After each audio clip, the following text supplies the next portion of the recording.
Good evening, my name is Mitch Thomas, and I wanted to tell you, or relate to you, about the similarities between architecture, that is the design and building of buildings, and software architecture, that is the composition and delivery of software.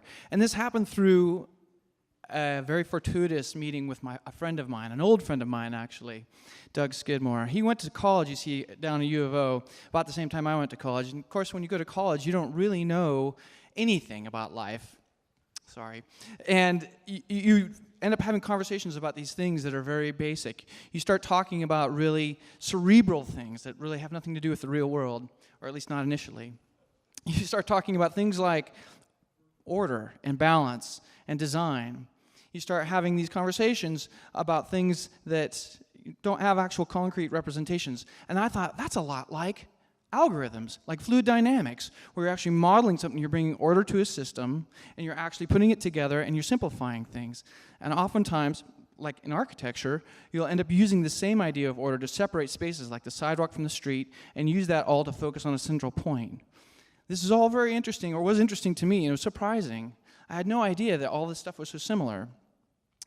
A lot of this actually makes me feel, when I was thinking about this, I was also thinking about Lisp and the idea that there's these really simple ideas and be able to construct very simple things and construct very large things of them.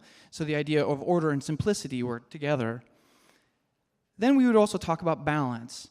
And we'd also talk about the balance of how much you would actually build. And it was very similar to me in terms of software. I thought, wow, you don't actually represent everything. You have to be very conservative about what you decide. And all that had to do with elegance, usually. We talk about the idea of getting from one place to the next with a minimalism.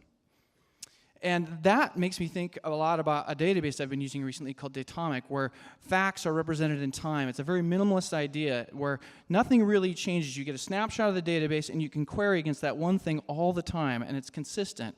That is an elegant system that leads to very simple solutions. A lot of these ideas, these cerebral ideas, are part of a book that I read once recently, The Architecture of Happiness. And this was a great realization to me about the simplicity and the cerebral aspects of architecture. Well, Doug graduated, I did too, and then we got real jobs in the real world, and we had to deal with real things like people and infrastructure. Yes, it's true. So in that case, when we were discussing things, in fact, he helped me build a kitchen onto my house. We had to talk about listening and understanding the desires versus needs and working through problems. And when we'd have these discussions, I'd think, wow, that's just like another thing I've heard of recently called Agile, where you work through different things. You work through the problems of design, you work through issues, and you iterate, and you constantly go through this. And you have to relate these ideas to people.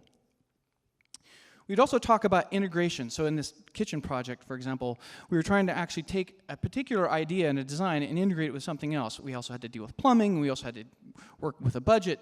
And that is also something very similar that you find in software too. And one particular case is the idea that there's this book where you're integrating two pieces together, and you can do so elegantly. This particular book is called the Enterprise Integration Patterns, where it uses a very similar strategic idea of using filters and pipes and so forth to connect very complicated systems together.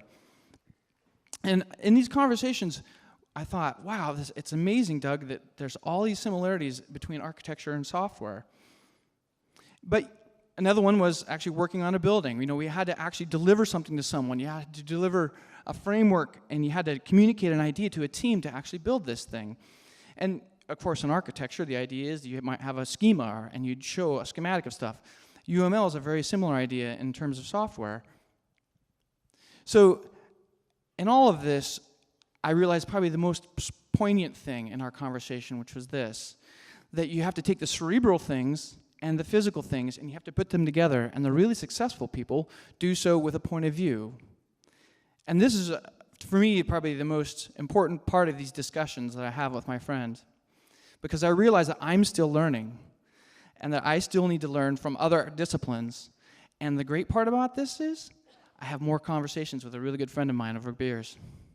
Thank you very much.